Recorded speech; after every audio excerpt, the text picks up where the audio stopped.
Thank you, Mr. Chairman.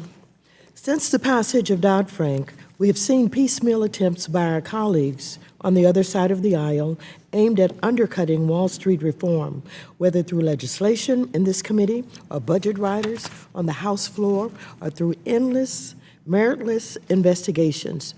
There has been a drumbeat of efforts aimed at weakening the rules we put forward in response to the worst financial crisis since the Great Depression.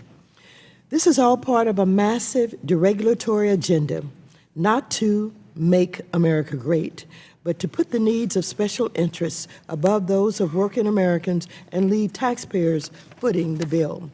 The legislation we will consider today, the Wrong Choice Act, is the centerpiece of this deregulatory agenda and is the culmination of 6 years of Republican efforts to gut financial reform.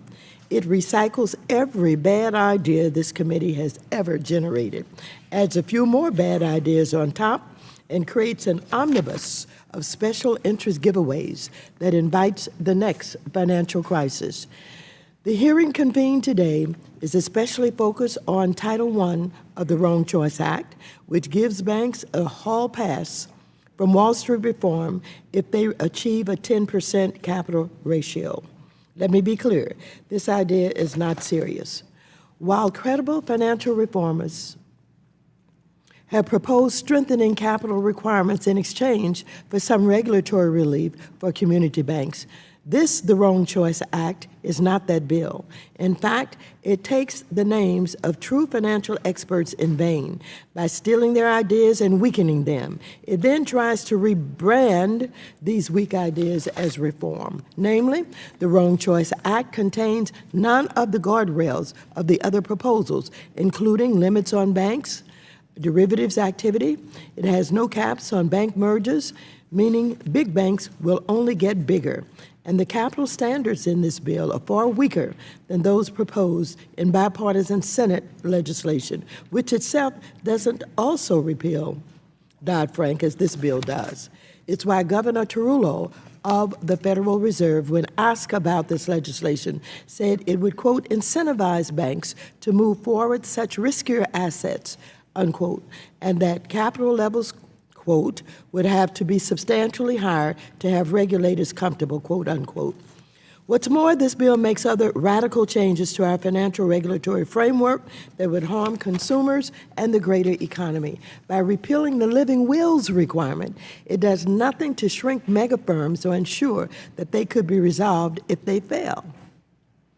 And while the bill claims to end taxpayer bailouts, it would actually put us right back to where we were in 2008 when the largest banks had an implicit taxpayer guarantee. The list goes on. The legislation would repeal the Volcker Rule, which prevents banks from gambling with taxpayer money. It would repeal the Financial Stability Oversight Council's ability to designate our largest non-bank firms like AIG for heightened regulation. It would all but gut the enforcement authority of the Securities and Exchange Commission. And importantly, the bill would make it nearly impossible for the Consumer Financial Protection Bureau to actually protect borrowers from financial abuse. Indeed, by turning the Bureau into a partisan gridlock commission, eliminating its independent funding, and bogging it down in onerous cost-benefit analysis, it would render the CFPB totally toothless and unable to protect consumers from predatory mortgages, payday lending, discriminatory automobile financing, forced arbitration contracts, or other harmful products and practices. To me, this does not make good sense. When we have an agency that has returned $11.4 billion to 25 million consumers in 5 short years, why would anyone want to hamstring its work in this way? So it's clear to me that this bill is the wrong choice for consumers, for investors, and for the entire financial system. Instead of spending so much time and energy trying to repeal Dodd-Frank, we should be building on its reforms and ensuring that our regulators can implement them effectively. That is the work of this committee, and that is the work that this committee should be focused on. I thank you, and I yield back the balance of my time.